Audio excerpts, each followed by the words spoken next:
Adrian, really insightful, I thought, this particular interview. And gosh, passionate about the subject. You know, Penny did just a great job, or Heather Penny, sorry about that. A great job in putting it all into context. I'm curious what your big takeaways were.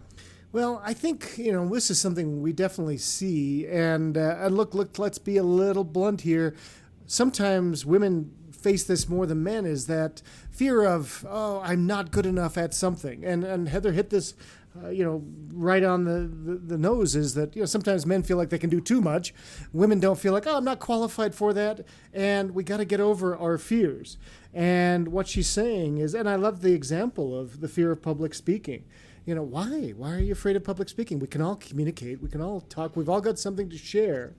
So what is it? And so diving down, now that's just one example of the fear, but diving down to understand really what is keeping us from achieving all that we want to be. Yeah, the 3 C's to me were so interesting. The clarity, confidence, and courage. Clarity is what you're seeing, confidence is what you believe, and courage is taking action. Mm-hmm. Actually getting off the dime and doing it.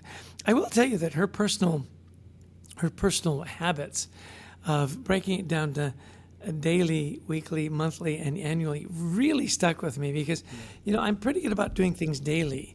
I'm not really good about saying, okay, let me reflect on the week, or let me make sure that once a month I go do something with my wife or the kids or whatever. And then that annual retreat, which she admitted is the one that tends to fall off the calendar mostly. I really appreciated that courage, that action to say, I'm going to map out this time daily, weekly, monthly, and yearly. That really stuck with me.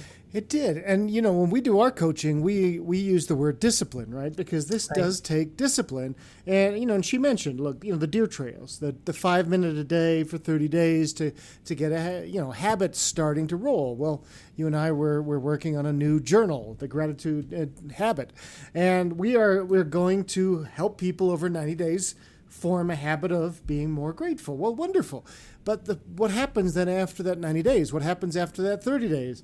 The trick is we tend to stop doing this. And as she said, you've got to make this a discipline.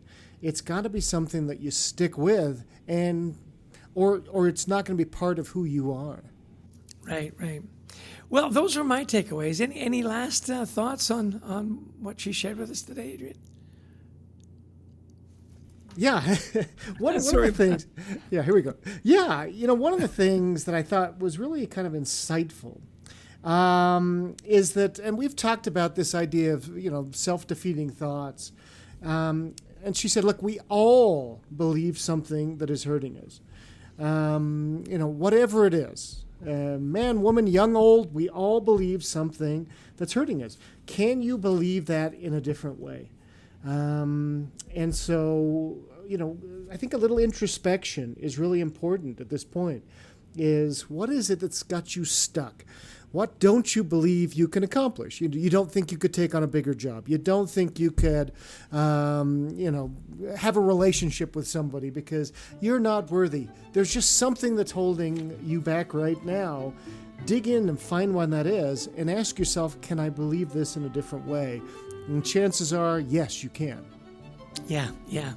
Well, listen, it all comes back to gratitude for us, right? Giving thanks for the people that are around us and the people that do encourage us, the great coaches like Heather and so on. And of course, we always want to give a special thanks to our producer, Brent Klein, to Christy Lawrence, who helps us find these amazing guests.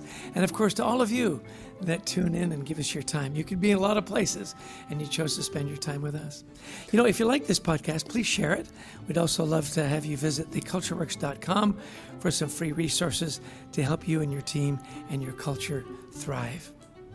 And we love to speaking to audiences around the world. In fact, just stepped off the stage 30 minutes ago in Washington, D.C., speaking to a big food company, and thankfully came and sat down with me and Heather and to have a chat here. So we love doing that. He even, I can see, packed his headset and his Yeti microphone, so good for him. So give us a call.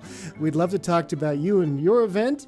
Until next time, we wish you the best of mental health.